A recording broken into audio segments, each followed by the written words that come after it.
ఒడిశాలోని భద్రక్ పట్టణంలో తీవ్ర ఉద్రిక్తత కొనసాగుతోంది. ఆదివారం కూడా అల్లర్లు చెలరేగడంతో కర్ఫ్యూను పొడిగించారు.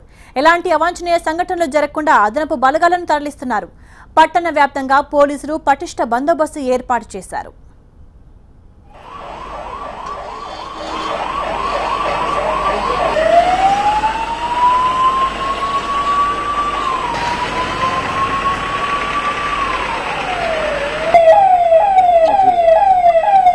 ఇప్పటికే భద్రక్ పట్టణం నివురుగప్పిన నిప్పులా ఉంది. ఏ క్షణం ఏం జరుగుతుందోనని ఆందోళన చెందుతున్నారు స్థానికులు. శ్రీరామనవమి నుంచి అక్కడ టెన్షన్ వాతావరణం నెలకొంది. రాముడిపై ఫేస్బుక్ లో కొందరు అభ్యంతరకర పోస్టులు చేయడంపై ఓ వర్గం వారు ఆందోళనకు దిగారు.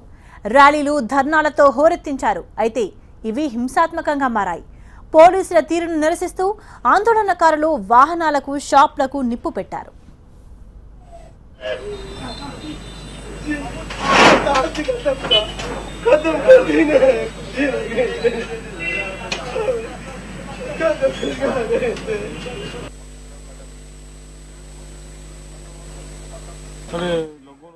కర్ఫ్యూ కారణంగా భద్రక్లోని విద్యా సంస్థలకు సెలవు ఇచ్చారు అధికారులు.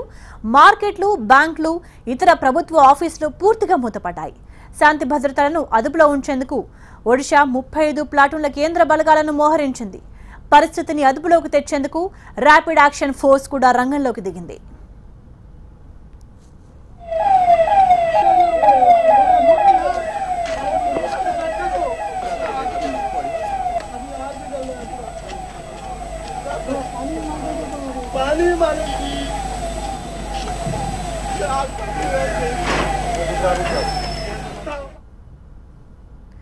ఒడిశా ప్రభుత్వం 48 గంటల పాటు సోషల్ మీడియాపై బ్యాన్ విధించింది. భద్రతా బలగాలు భద్రక్ పట్టణంలో ఫ్లాగ్ మార్చ్ నిర్వహించాయి. భద్రక్లో ఉన్న పోలీసు ఉన్నతాధికారులు పరిస్థితిని ఎప్పటికప్పుడు సమీక్షిస్తున్నారు. కేంద్రం కూడా పరిస్థితిని ఎప్పటికప్పుడు సమీక్షిస్తోంది. సీఎం నవీన్ పట్నాయక్తో మాట్లాడారు కేంద్ర హోంమంత్రి రాజ్నాథ్ సింగ్. అల్లర్లకు సంబంధించి 30 మందిని పోలీసులు అరెస్ట్ చేశారు.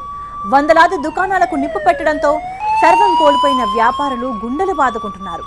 భద్రక్ సరిహద్దులను ముందు జాగ్రత్త చర్యగా పోలీసులు సీజ్ చేశారు.